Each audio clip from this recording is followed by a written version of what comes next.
buenas noches, bienvenidos y bienvenidas. Muchísimas gracias por acompañarnos en esta edición de Periodismo en Plural, donde ponemos sobre la mesa tres temas sin duda muy importantes. Uno de ellos pues es este conflicto que se está viviendo en el estado de Nuevo León, donde pues ha habido hasta dos gobernadores que no definen exactamente quién, sino que hasta que la Suprema Corte de Justicia de la Nación interviene, pues define quién estará al frente del Poder Ejecutivo en ese estado del norte. Por supuesto hablaremos de la terna que le fue rechazada, envía una nueva terna, repite personajes para ocupar esta vacante en la Suprema Corte de Justicia de la Nación por parte del presidente Andrés Manuel López Obrador. Y buenas noticias, sin duda el 2024 parece que hay pues nuevas condiciones en temas laborales. Se incluye en estas reformas el anuncio del incremento al salario mínimo. Y para discutir precisamente este tema, le doy la bienvenida a Charo Bareño. Charo, ¿cómo estás? Muy bien, gracias, Trini. Es un gusto y sobre todo es un gusto con este panel que tengo de mis compañeros. Sin duda, Gabriel Ibarra. Buenas noches. Siempre es un gran gusto participar en esta gran mesa de análisis crítico. Iván Arrazola.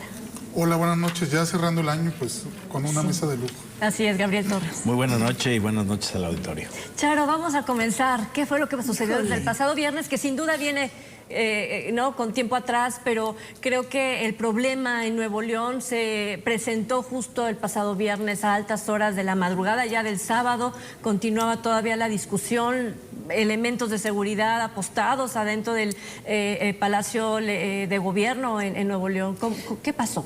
Y que realmente hoy ya se definió, ya le aceptaron el regreso a Samuel García al gobierno de Nuevo León. Declina, porque unos dicen renuncia al gobierno de interinato Luis Orozco, pero realmente es declinar, no existe, es un cargo de elección popular. Bueno, ese es un cargo más de sustitución, ¿no?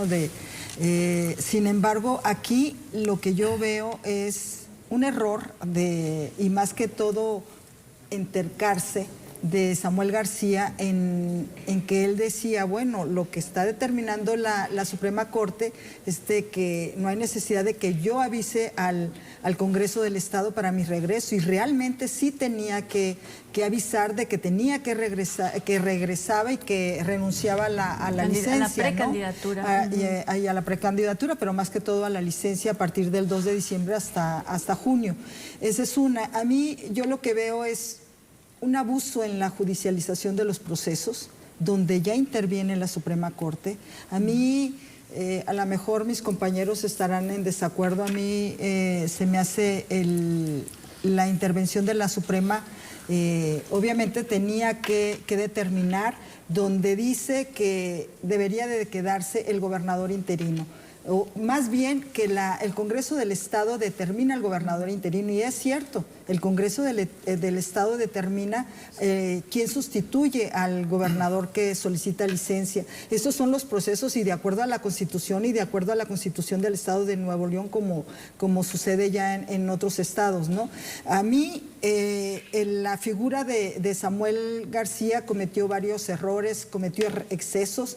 Sin embargo, también hay que decirlo, o sea, aquí el abuso del poder, el abuso de los poderes, en este caso no veo una independencia de los poderes en el Estado y a nivel federal también, porque el Congreso del Estado de Nuevo León, con mayoría panista y priista, obviamente le dan pues ellos, el interinato a otra figura, aparte de que Samuel dice tiene que ser Javier, el secretario general. Desde el momento en que él pone el nombre, él no debería de haberlo puesto en su carta. Porque no está en su... Otra cosa también, el hecho de toda esta situación, pues obviamente ya el presidente incluso ya se metió. Él defendiendo a Samuel García, diciendo una serie de obras que han hecho, como el agua, que ha trabajado muy bien con Samuel García, acusa a Claudio X en estar detrás de esto, pero hoy vemos, al darle los 38 votos del Congreso del Estado, el Pleno del Congreso del Estado, para el regreso de Samuel, ahí estamos viendo, y lo vamos a ver más adelante, las presiones a nivel federal, a nivel estatal, del grupo empresarial, Para y que sobre quede como todo está para que quedando quede y ya. que no hubiera ningún problema. Así han de haber estado las negociaciones y las presiones. Y lo vamos a ver porque Samuel García así lo dejo. O sea, Samuel García acusó de varias cosas que estaba pidiendo la oposición, como 2.500 millones de pesos, tener la auditoría superior, no pagar impuestos, el que quedara Adrián de la Garza como fiscal estatal, o sea, una serie de imposiciones, pero también Samuel tiene varias acusaciones, tan es así que rechazó, declinó de un amparo para que no lo detuviera. Y Gabriel Ibarra, te pregunto, ¿qué fue lo que sucedió? Y cuando digo qué sucedió es que hay muchas aristas, ¿no?, por donde se puede tratar el tema de Nuevo León. Además de lo que comenta Charo, ¿qué podemos agregar? Bueno, primero hay quienes se suben al ladrillo y sufren mareo de montaña. Creo que esto fue lo que le pasó a Samuel y es de los que quieren que... yo digo que el mundo, hay que diferenciar el mundo entre lo deseable y lo posible. Y él, yo creo que vio el mundo como gobernador con ese manejo de redes sociales que ahí le han creado para que se sienta monarca, ¿no? Para decir, aquí yo mando y las cosas se hacen como yo quiero. Entonces, desconoció lo que son la división de poderes, como si el Ejecutivo fuera el dueño de todo, ¿no? A lo mejor en la práctica eso sucede en Nuevo León, eso venía sucediendo, pero la realidad es que voy a diferir de tu punto de vista. Yo creo que ahí la división de poderes fue lo que generó este choque, ¿no? Por un lado, la soberbia de Samuel, de querer imponer las cosas como él quiere que se hagan, de dejar un sucesor. Yo entiendo que él gana con el apoyo mayoritario de los regios, ciudadanos, pero quien tiene la potestad, la facultad constitucional para elegir el gobernador sustituto es el Congreso del Estado. En la división de poderes así se establece de acuerdo a la división y a la ley. A la Constitución. Entonces, entiendo pues que si yo gano y voy a pedir licencia, bueno, que quede alguien afín a mí, pero para ello pues se hace un cabildeo, se hace un trabajo político donde se establecen acuerdos. ¿Que había un decálogo? 10 puntos que se habían... Pues puede ser, pero la negociación es parte de, los acuerdos es parte de la política. El hecho de que le hayan pedido dinero, él dice, es que me pidieron dinero. Pues yo creo que sí le pidieron dinero, no para ellos. Le pidieron dinero seguramente para los ayuntamientos que gobiernan los partidos. Le pidieron posiciones, esa es la política. O sea, eso no es corrupción. Eso son acuerdos que se establecen incluso cuando vas a discutir un presupuesto de un año, los diversos grupos, las universidades, los partidos, etcétera, están pidiendo aumentar presupuesto con proyectos que presentan. Esa es la política. El asunto es que él quiso manejar las cosas como él quería que se manejaran, quiso imponer y bueno, en Nuevo León había un Congreso que no tenía mayoría, que sirvió de contrapeso y que le generó ese freno, y muy mal manejado también políticamente por Dante Delgado, que es el gran tutor que tiene Samuel García, pero hay quienes les hablan al oído a Samuel García que lo hacen sentirse como diosecito, ¿no? Virreycito, y eso genera esa crisis política en Nuevo León y genera una crisis política muy fuerte que le impacta al movimiento ciudadano a nivel nacional, porque de repente corren los tiempos y ya no hay oportunidad de que haya otro candidato pues que tenga las condiciones de competitividad como las pudo haber tenido el mismo Samuel. ¿Ni el mismo ¿Por qué? Dante? Porque no se separaron a tiempo, no pidieron licencia y eso limita a que las cartas, el que pueda ser el candidato presidencial, no sea el mejor, el que pueda ser más atractivo para el electorado, ¿no? Y te preguntaba, y le paso la pregunta, ¿ni el mismo Dante podría estar ya en una situación cómoda para llegar al 2024? No, claramente lo que generó es una cisma, más que Nuevo León, que hoy se está arreglando, y se está arreglando porque llegaron a un acuerdo político y entonces el Congreso finalmente acepta el regreso. Yo creo que la cisma la genera en Movimiento Ciudadano, Partido Político Nacional.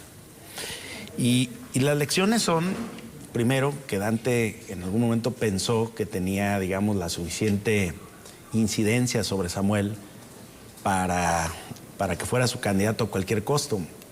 Hay un dicho popular que dice que para tener la lengua larga hay que tener la cola corta. Yo creo que Samuel regresa porque traía pendientes y pasivos importantes en Nuevo León que no iban a ser cubiertos por un sustituto de su propia expresión política.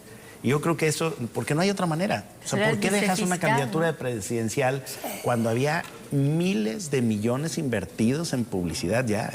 O sea, porque hoy las agencias cuestan un ojo de la cara, especialmente las que trae MC, y habían diseñado una campaña y no iban mal en números en las redes sociales. Entonces, ¿por qué se baja? Ve la encuesta hoy de Reforma, 14%, para MC 14% es muchísimo. Sí.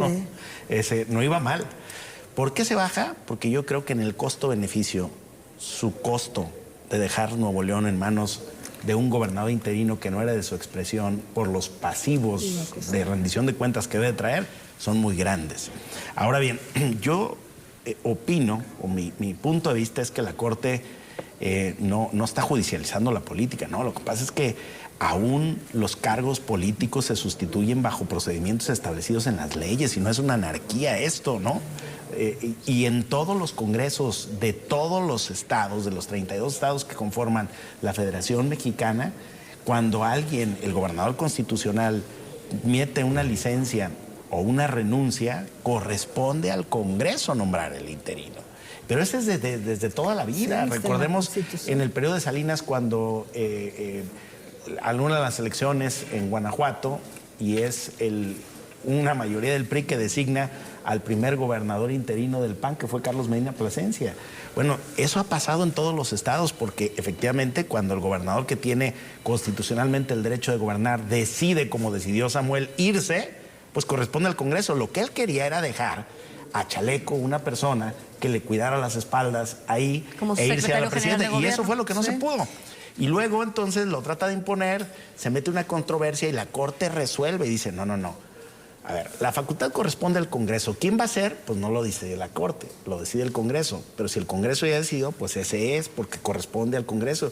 Y eso se llama control constitucional del poder y yo creo que es absolutamente necesario en este momento, Trini, donde los gobernadores, el presidente de la República y muchos presidentes municipales se sienten dueños de todo y se pasan por el arco del triunfo las leyes, los procedimientos y las normas establecidas. Y no puede ser esto una anomia y una anarquía absoluta. También veo muy mal que el presidente de la República hubiera intervenido en el tema queriendo inclinar la balanza y yo creo que se resolvió de la manera que se tenía que resolver, que es con un acuerdo político en Nuevo León. De hecho, sobre ese punto, creo que judicializar un proceso como este, logro entender que es desde el momento en que el tribunal en Nuevo León interviene, la Corte interviene, un juez interviene, estos amparos, etcétera, donde vienen este montón de mecanismos, ahí entra o es correcto describir el proceso como judicializar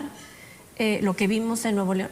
Sí, todos los pasos previos antes de que el ministro Javier Lainez dijera es el Congreso el que tiene que designar al gobernador interino.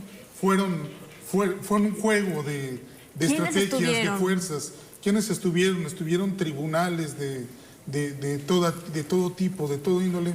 Pero me parece, Trini, que al menos en este momento todavía podemos hablar de este control judicial, pero vayamos a un escenario en el cual no podamos confiar en la imparcialidad de los ministros. Entonces, ahí sí entra lo que en algún momento propone el presidente la semana pasada, esta cuestión de vamos a mediar, vamos a tratar de encontrar algún acuerdo, vamos a encontrar algún arreglo, algo que no lo tiene, no tenía por qué haber un arreglo, porque claramente está establecido en la Constitución de Nuevo León quién es el que tiene que designar al gobernador interino. Lo que intentó Samuel García en estos días fue que un encargado de despacho se quedara ahí hasta que él pudiera pedir la licencia y alcanzar precisamente ya un acuerdo, pero él siendo precandidato. Evidentemente esta resolución del ministro Lainez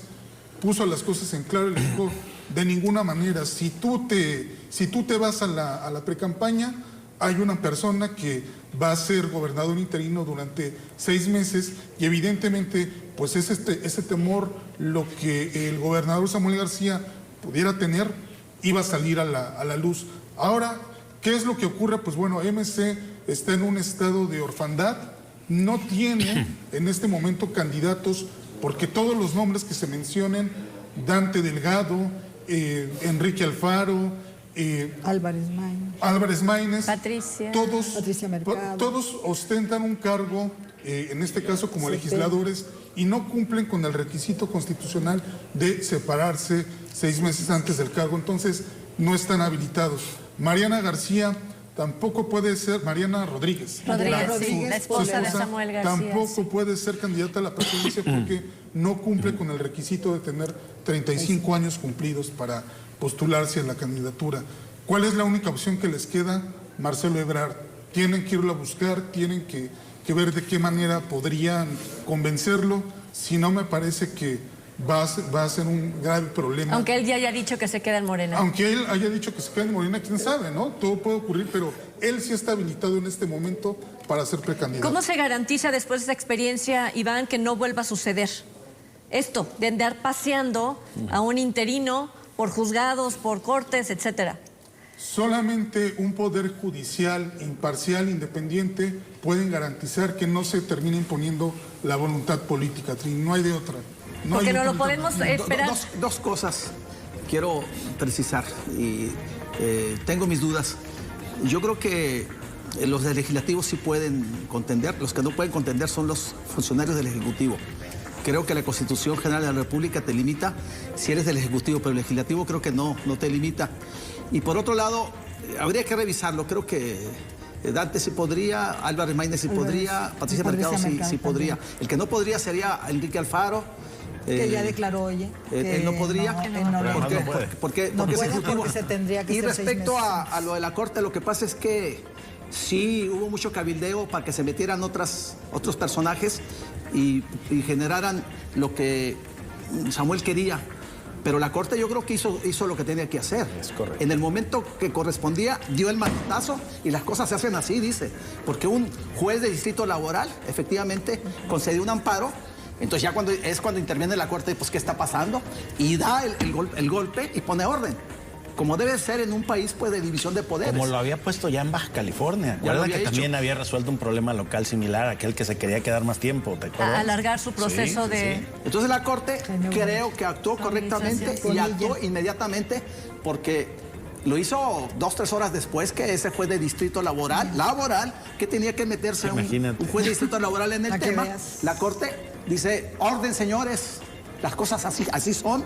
Le corresponde al Poder Legislativo de Nuevo León, al Congreso del Estado, decidir quién debe ser el gobernador sustituto y ya decidió y es fulano de tal. ¿Les parece que nos vayamos a una pausa y sigamos al regreso hablando de la Suprema Corte de Justicia de la Nación, que por cierto, ¿no?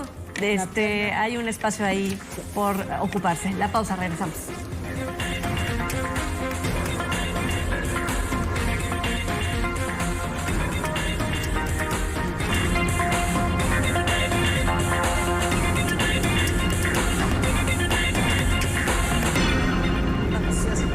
Bueno, ya estamos de regreso. Y es que sí, ¿no? La discusión sobre la Suprema Corte de Justicia de la Nación y el presidente Andrés Manuel López Obrador enviando ternas que se han regresado, discutido sobre todo la capacidad o la calidad técnica, podríamos estar pensándolo así, de quienes podrían estar al frente de esta Suprema Corte de Justicia de la Nación, pues ha sido muy, muy comentada y rechazada por los mismos legisladores y legisladoras. Charo. Así es, y fíjate que nos podríamos estar viendo ante un proceso inédito en esta segunda terna que envía el presidente de la República. ¿Por qué? Porque ha sido de opinión de analistas y que ha causado, dicen, ¿cómo es posible que mandes una terna que es sin denostar a las personas que están integrándola? 3 mujeres ligadas a la Secretaría de Gobernación, una de ellas que es hermana, otra hermana del jefe de gobierno de la Ciudad de México. La primera terna rechazada, la segunda terna que se votará el 13 de diciembre, si mal no estoy. Miércoles 6.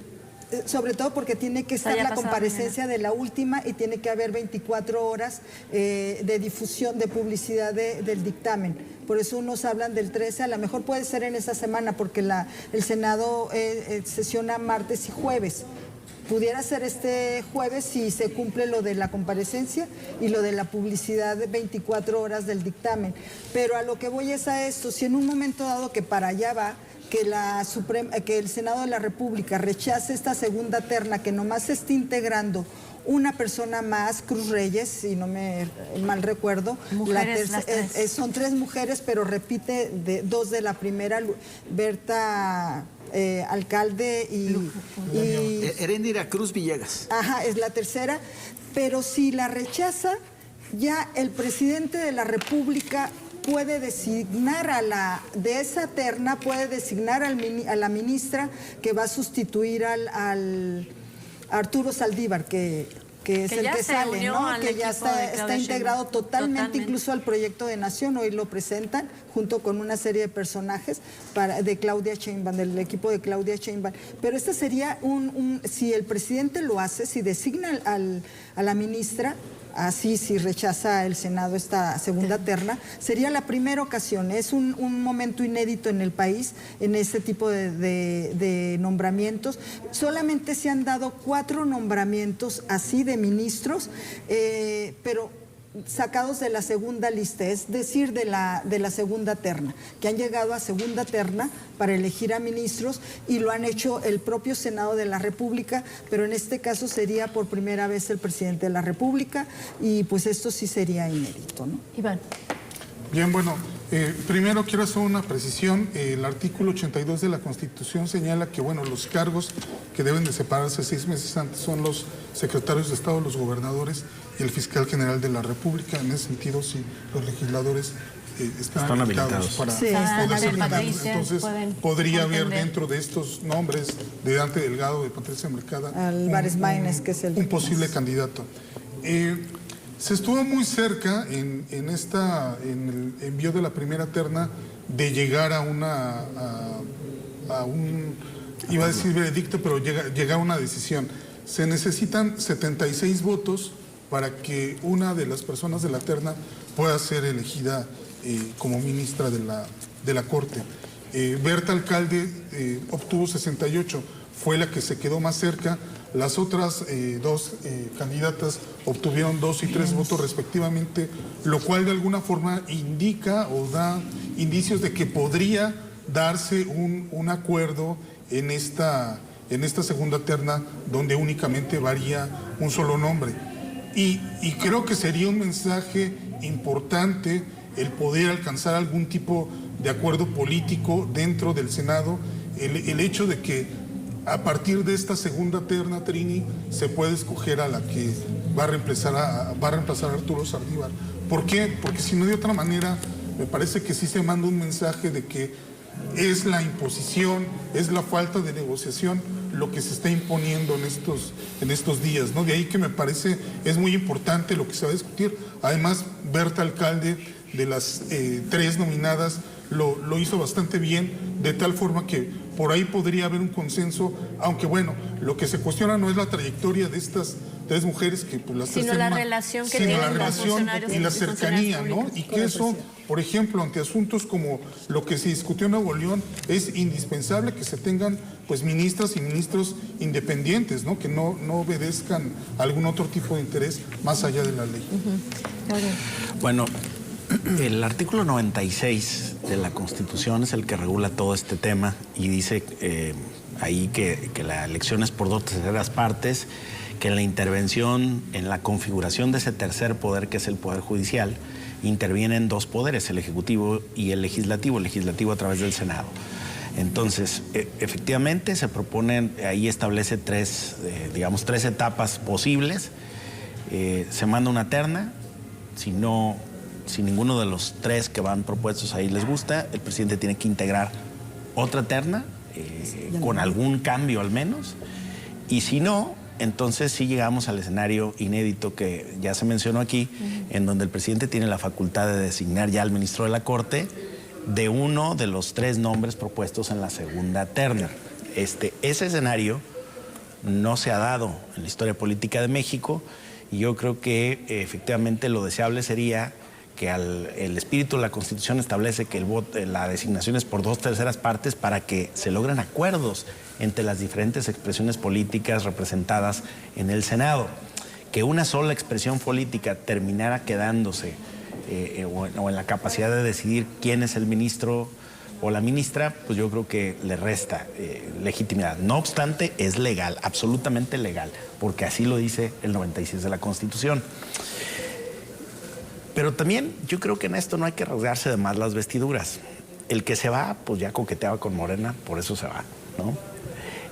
Y todos los presidentes de la República, absolutamente todos, cuando han tenido que nombrar, han nombrado gente afín.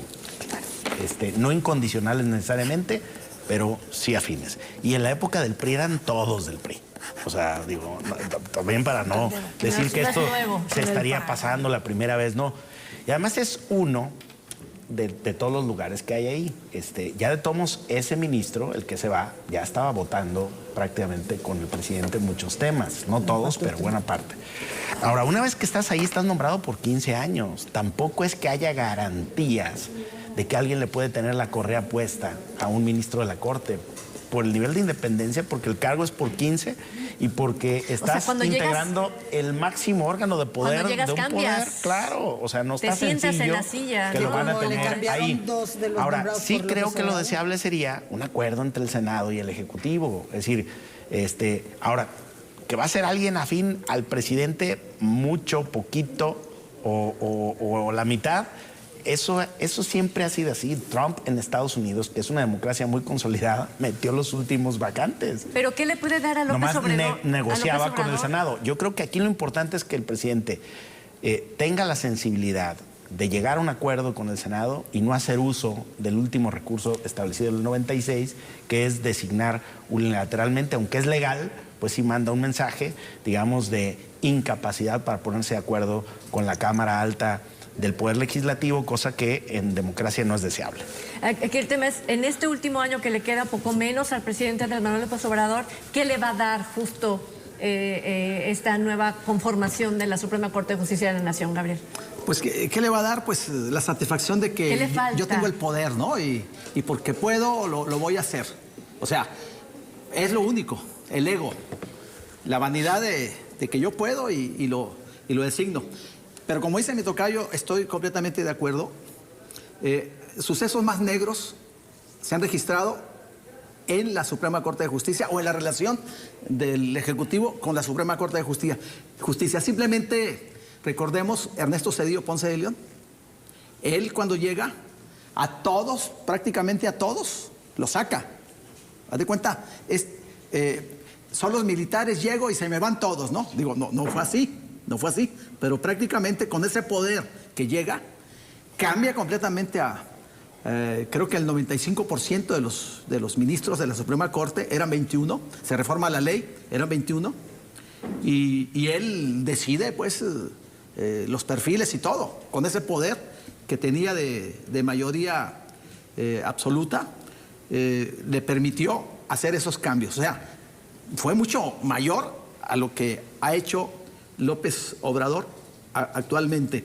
Ahora, como bien dice mi tocayo también, el hecho de que te nombre ministro con el apoyo de un grupo político como el de la Cuarta T, no es garantía de que van a estar siempre a las órdenes de ellos. Y la prueba está de que 3 que se han nombrado en este sexenio, 2 se le voltearon. Y el mismo López Obrador lo ha señalado. Me equivoqué. Que lo traicionaron y una serie de cosas que finalmente son conservadores y no sé qué tantas cosas señala.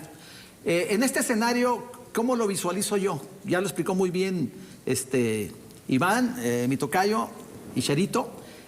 Yo creo que está muy cerca de la elección de un ministro, porque... O ministra. Bueno, ahora sí que ministra, porque son 3 mujeres, porque pues los perfiles son diferentes de los 3, aunque son cercanos a la Cuarta T, son distintos. Por ejemplo, estaba abogada que tiene la parte jurídica de la presidencia de la República. Esa ya no está en esta segunda terna que presenta López Obrador e incluye precisamente a Cruz Reyes. A esta, ¿cómo se llama? Heréndira Cruz Villegas. Heréndira Cruz Villegas. Yo creo que esa podría ser, o podría ser Berta Alcalde, ¿no? La hermana de la secretaria de Gobernación. La que salió es María Estela Ríos, que era la consejera jurídica. Era la consejera, esa sale y pues la hermana Berta Luján alcalde Luján tuvo 58 votos, ¿no? Estaba muy cerca. Entonces los senadores tienen dos. Una, decidir ellos por la menos radical, ¿no? Porque los perfiles son diferentes. Podría ser Berta Luján o podría ser esta última. Villegas, Cruz Villegas. Esa podría ser que la presente el presidente. Porque de lo contrario, si no se ponen de acuerdo ellos, pues López Obrador va a nombrar la que esté más cerca de su corazón, ¿no? De acuerdo a su proyecto. Entonces, pues los senadores se pueden poner de acuerdo, establecer, a ver, no va a ser la que quiere López Obrador, puede ser esta, ¿no? O sea, creo que es factible que pueda pasar esto, que pueda suceder esto, ¿no? Porque de lo contrario, si no se ponen de acuerdo, pues López Obrador ¿a quién nombraría? A la hermana de Martí Batres, que es la más radical. Lenia Batres. ¿A esa? Podía nombrar, ¿no? Más bien a Berta Alcalde, que es hermana de la Secretaría de Gobernación. La mamá fue presidenta del Consejo Nacional de Morena. No pierde el presidente con ninguna de las tres. ¿no? Tiene sus pues se le envió la terna, Iván. La oposición no le va a adelantar un regalo de Navidad al presidente. No lo va a hacer. Tendría que suceder algo como que, si se trata de ya no rasgarse las vestiduras, va este nombramiento por los comisionados del INAI. Tendrían que intercambiar algo. No me parece que estén en esas condiciones y la oposición hasta el último va a decir no van. Van a preferir que el presidente la designe y que cargue con ese costo. ¿Y qué pasa con el INAI? ¿Solamente se autorizó que funcionara con el número de consejeras que tiene? Con 4. Y que faltaría solamente uno para recuperar estar... Exactamente. Sin embargo, ni siquiera esa persona mínima que debe estar nombrada se ha nombrado. Se ha nombrado. Entonces, posiblemente podría haber una negociación, pero pues eso lo sabremos en unos cuantos días. Estamos a 4 de diciembre, el día de hoy. Estarán en 15 días ya saliendo a descansar legisladoras y legisladores. Este es un tema que obviamente se va a terminar antes de que ellos salgan. Tiene que estar obviamente decidido el nombre. Y por lo visto, ¿quién apuesta a que va a ser una designación del presidente Andrés Manuel López Obrador? Yo creo que va a ocurrir lo que dice mi tocayo por una razón de costo-beneficio. El Senado tiene la posibilidad de dejarle entera libertad al presidente y hacerlo pagar un costo que a él no le importa por su nivel de aprobación. Y la otra es eso, designar al menos malo, al menos radical. Y efectivamente ya en la votación previa se mostraron números, es decir, dentro de los que le da la mayoría al alcalde Luján. Yo pienso que ellos en esta segunda van a negociar y que ojalá así fuera. A ver, ¿por qué el espíritu de la Constitución dice que para integrar la Suprema Corte intervienen dos poderes? Porque es lo que se busca con ese artículo 96 es que se pongan de acuerdo. Y yo creo que sí, que puede ser un toma y daca y sacar uno de la terna, el menos malo, a cambio de otra cosa que trae vetada el presidente, como podría ser lo del INAI o algún otro asunto. Que tengan ahí las fuerzas parlamentarias y podría pactar, porque le faltan unos cuantos votos para resolverlo. 15 votos, algo así, ¿no? Yo creo que digo, si yo fuera senador, no lo soy, pero si yo fuera senador de la República y tuviera que pasar el costo de dejarlo libre a designar a él o elegir al menos malo, pensando en que la Corte es un espacio importante y que necesitamos al que sea menos incondicional de los tres, yo pienso que es la primera, la que podría ser designada bajo ese asunto. Y además yo pienso que va a ser esta semana, que eso ya no se va mucho tiempo, porque es muy riesgoso ya dejar ese tema ahí. Y llegaría con cierta legitimidad también, tocayo, creo, si se logra esos acuerdos. María Heréndira, Cruz Villegas, Fuentes, yo creo que es por ahí. Con cierta legitimidad, porque ya no se le debería completamente a López Obrador, ¿no? Para el futuro, porque a López Obrador le queda un año. También es eso. Los compromisos políticos tendrán que ser con ambas partes. Que no fue la mejor calificada. No importa. Ah, no, bueno, pues es que está entrando. Está entrando apenas. Y es la nueva que presenta. El nuevo nombre que metió a la segunda terna. Exactamente. Con el currículum que han difundido y conocido de lo que cada una ha hecho, se está poniendo en tela de juicio. Esa es la mejor de las tres, eso pienso yo. ¿Sí? Sí. El mejor perfil, yo creo que sería. Bien. Pues más independiente, pues si podíamos hablar de más de independencia o menos dependiente, pues no. Sí. Pues ahí está, esa palabra. Entre Cruz Villegas y alcalde Luján. Y alcalde Luján pues tiene la hermana ahí de secretaria de Gobernación que a lo mejor podría ayudar en lograr los votos que hacen falta, ¿no? ¿Tiene algo que agregar, Iván? Es un proceso interesante, me parece, pero complejo al mismo tiempo, ¿no? Habrá que esperar, pero ojalá que pueda haber un consenso, si no se estaría mandando una muy mala señal, me parece. Bien, vámonos a la pausa y cuando regresemos, pues hay más reformas todavía que garantizan una mejor condición laboral para la gente en México, así que de eso hablaremos después de la pausa.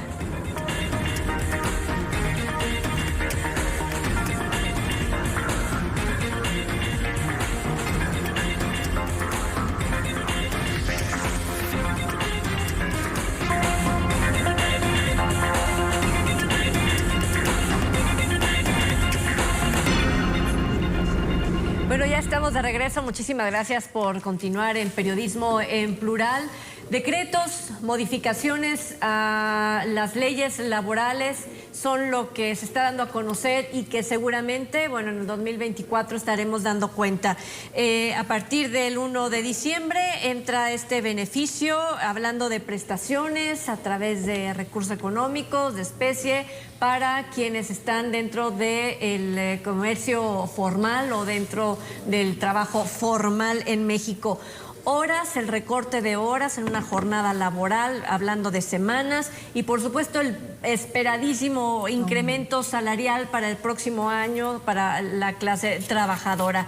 Gabriel Ibarra, ¿cómo ves estos anuncios? Creo que pareciera que es un paquete completo que me imagino que el presidente Andrés Manuel López Obrador, al momento de terminar su sexenio, dirá que sacó a México de la pobreza o a una gran cantidad de mexicanos y mexicanas.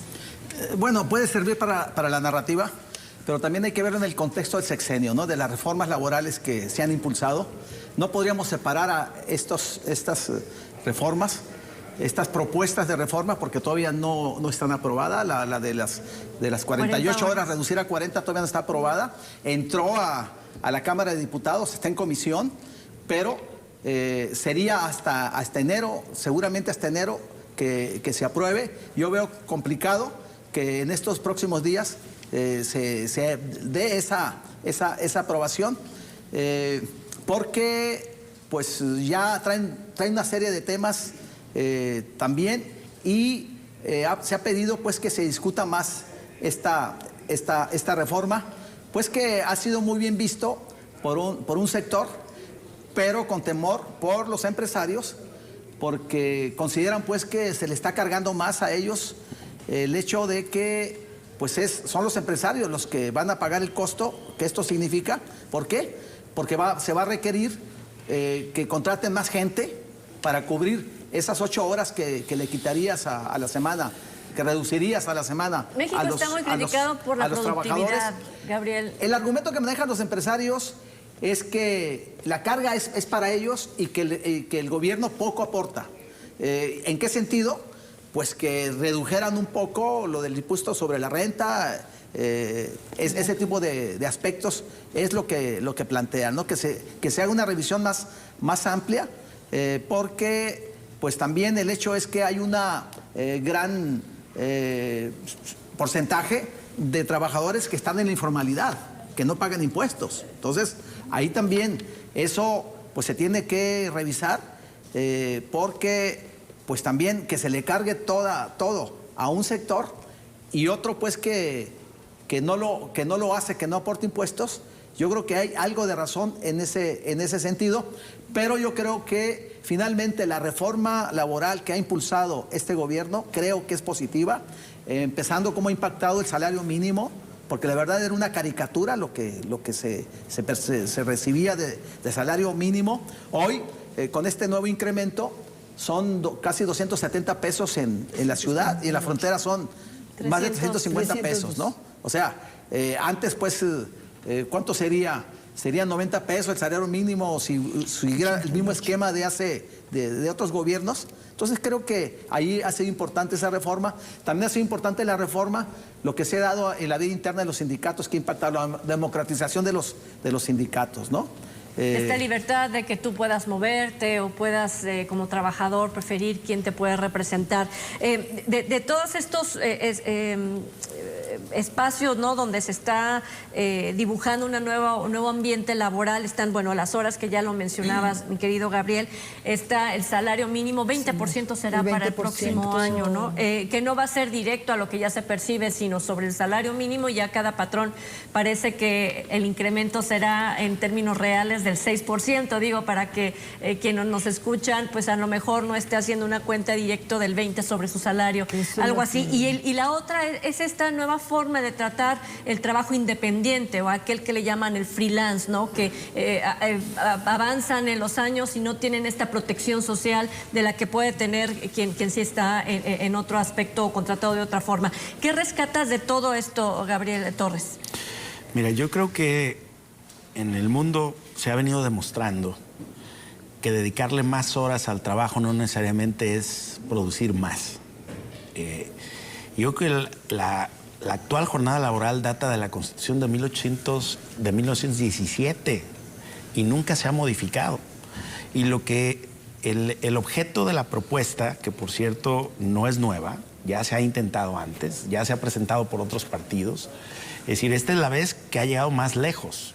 ¿La de las horas? La reducción de las horas. Que Chile Pero lo aprueba, hace tiempo que en México hay iniciativas ahí que no prosperaron, pero hace tiempo que los legisladores vienen discutiendo la reducción de la jornada de 48 a 40 horas y el derecho a descansar 2 días de la semana. Me parece que esto es civilizatorio, que pensar que la sobreexplotación de horas de trabajo te vuelve más productivo, yo pienso que no. Lo que vuelve más productivo una empresa es la mejor organización del trabajo, la supervisión del trabajo, porque llega un momento en que esas horas se vuelven simulación, porque no hay descanso, porque la gente está saturada. Entonces yo sí veo con muy buenos ojos que pueda prosperar esto. Va muy lejos, parece que sí. Hay resistencias, pero muchos sindicatos están a favor. Incluso algunos empresarios están a favor. Y el otro tema, el del salario mínimo, más que presentarlo como porcentaje, pues son algo así como 42 pesos, lo que va a subir, para que lo sepan ya puntual, ¿no? Son como 42 pesos lo que en términos brutos sube el salario, de 207.44 a 248.93. Eso es en realidad la propuesta de incremento al salario, y en la zona de la frontera, que tienen otro tabulador, es de 312 a 374 pesos diarios el salario mínimo, que calculando efectivamente es un incremento sobre el 20%, no del salario total, sino del salario mínimo, ¿no? Del costo del salario mínimo. Pues yo creo que son dos buenas noticias. En general, no me parece que esto pueda ir en contra de México. Hay otro tema ahí que también se está discutiendo. Ese puede ser más delicado, el de incrementar el aguinaldo de 15 a 20 días. También está sobre la mesa. No ya para votarse, pero también hay esa discusión de que el aguinaldo pase de 15 a 20 días al año en la iniciativa privada. Ya ocurre en todo el sector público, pero no en la iniciativa privada. Entonces, hoy se está discutiendo que parte de este paquete de reformas laborales también pueda ir a la iniciativa privada.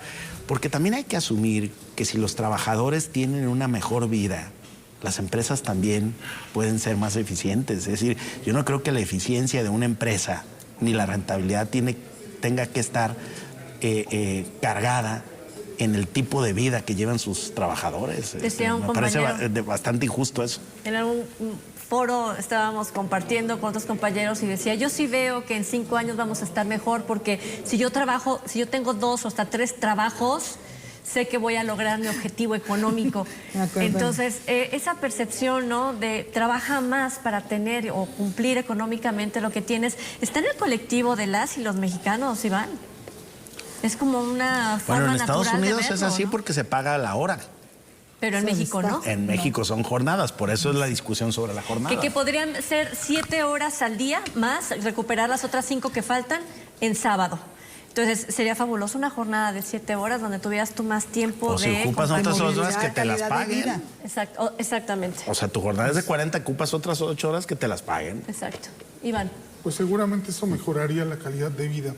Me parece que este es uno de los logros del presidente López Obrador. Cuando él toma posesión del cargo, el salario mínimo era de 88 pesos. Ahora, 248. Exacto. La verdad es de que es un aumento considerable, ¿no? Eso me parece que va a marcar su gestión como uno de los puntos positivos. Ahora bien, una cuestión que me parece se debe de tomar en cuenta es que estos cambios, que sin duda son positivos, el hecho de también modificar el outsourcing, que es algo que sin duda también se prestaba a malos manejos, hay una parte importante de los trabajadores y trabajadoras en México que viven en la informalidad, ¿no? Entonces, ¿qué pasa, por ejemplo, con ese sector de las personas que no se encuentran integradas a la economía formal? Este incremento lo perciben. ¿Qué pasa, por ejemplo, con todos estos aumentos que vemos en los productos? Comentábamos hace un instante, antes de entrar a cámara, bueno, ¿cómo en relación al año pasado, el azúcar, decíamos, ¿no? 50%. ¿Cómo anda el azúcar? ¿Cómo anda, por ejemplo, el kilo de tortilla? 25 pesos. Es una brutalidad. Sale más que un kilo de tortillas que $1, ¿no? Eso realmente pues marca una paradoja. Y si lo vemos y si le preguntamos al auditorio, oigan, ¿cómo ven ustedes el precio de la carne, el precio de la verdura, del limón, del aguacate? Pues seguramente lo que dirán es, esto es importante que se aumenten los salarios, pero vaya, estamos experimentando problemas graves en temas de inflación y que aunque la tasa es baja, se ubican aproximadamente un 4.4%. En el tema de los alimentos es algo que sí le pega directamente en la economía de las familias, ¿no? Entonces, sin duda que estos cambios tienen que ser bienvenidos, bien recibidos, pero ¿serán suficientes?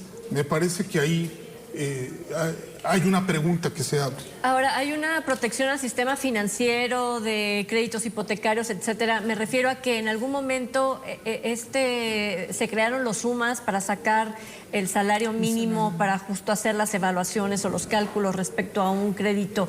Seguimos con protegiendo, con esta figura de las sumas, protegiendo que respecto al incremento del año que entra no se vayan a disparar o modificar estos créditos. De hecho, hay una propuesta de una de las dependencias federales de vivienda de créditos hipotecarios ya están exhortando a los derechohabientes a cambiar a salario mínimo en lugar de los veces salario mínimo. Por lo mismo de que el próximo año va a aumentar el salario mínimo para que no se incrementen los créditos hipotecarios. Eso ya lo están haciendo. El Infonavit es una de esas dependencias. Y con respecto a esto del salario mínimo, también a mí se me hace positivo la medida que está adoptando el gobierno federal, esta reforma de aumento al salario mínimo de 88.36 en 2018, y luego a lo que ahora es 248, las cantidades que estaba diciendo Gabriel. El año que entra llegará al 110%, ¿no? Es un 20%. Hay renuencia del sector empresarial, sobre todo, ¿por qué? Porque dicen que no todas las empresas tienen las mismas condiciones. Ojalá que esos aumentos, que es benéfico para la clase trabajadora, no se traduzca en algunas empresas o en algunos sectores en despido de personal, porque eso sí sería contraproducente. Lo benéfico es que este tipo de ingresos que aumentamos, que se mejore el nivel de vida. Eso sería lo ideal, ¿no? Sin embargo, lo hemos visto. La CONASAMI, la Comisión Nacional de Salarios Mínimos, habla de que de la pobreza salieron en este lapso de tiempo del 2018, 2019 al 2023, 5.1 millones de mexicanos. Pero bueno, qué calidad, ¿no? Que el ingreso laboral subió, se mejoró. Sin embargo, en cuanto a empleo, no se ha mejorado, no ha habido una representación significativa en eso. Lo positivo es esto, lo de la reducción de las 40 horas, también se me hace muy bueno, ojalá que se diera, porque yo creo que hacia allá vamos. Coincido con Gabriela en el sentido de que no porque trabajar más horas ya hay más productividad, claro que no, lo puedes hacer. Yo creo que en el mismo lapso, en 40 horas o en menos, ya muchas empresas están trabajando ya no el pago de horas extras. También hay que verlo, hay que hablarlo. No se paga horas extras, se paga por tiempo, por ejemplo. Trabajaste tu día de descanso, te pago otro día. O sea, esa es nuestra realidad laboral. Hay muchas cosas en la clase trabajadora, en los empleos, que no se habla de eso. Para este aumento, el sector empresarial propuso un 12%, los sindicatos hablaban de un 25%, el gobierno dice no, menos del 15% no, hasta que negociaron y dijeron el 20%. La zona fronteriza, que es otro salario que subió de 307 a 374, conforman 24 municipios de la zona fronteriza hacia Estados Unidos y que es una zona cara.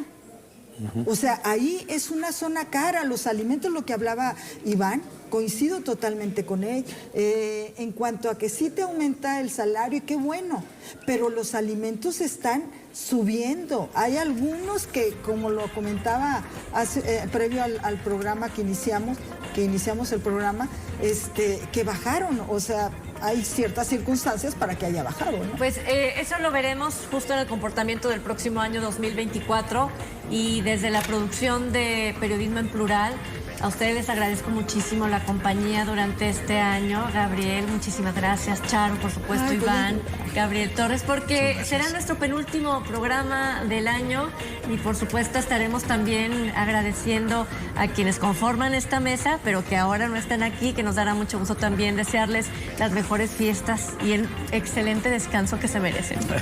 Gabriel, muchas gracias. Hombre, pues muchas gracias y nuevamente una felicitación también a quienes nos han seguido desde su casa un año escuchando análisis en plural aquí en esta mesa y en esta televisión. Iván Arrazola. Gracias y mis mejores deseos para todas y todos. Charo Bareño. Yo muy agradecida, soy la nueva que ya tengo un poquito cerca del año, pero soy la nueva en esto. Muy agradecida. Gracias, contigo, Charo. Con Rocío, con todos mis compañeros y compañeras. Siempre es un gusto. Gabriel Ibarra. Pues yo, el decano prácticamente de esta mesa, ¿no? Pues grato siempre esta mesa de análisis y espero que nuestras aportaciones sean útiles a Sin duda lo son, sin duda lo son. Muchísimas gracias a usted por habernos escuchado. Gracias. Excelente noche.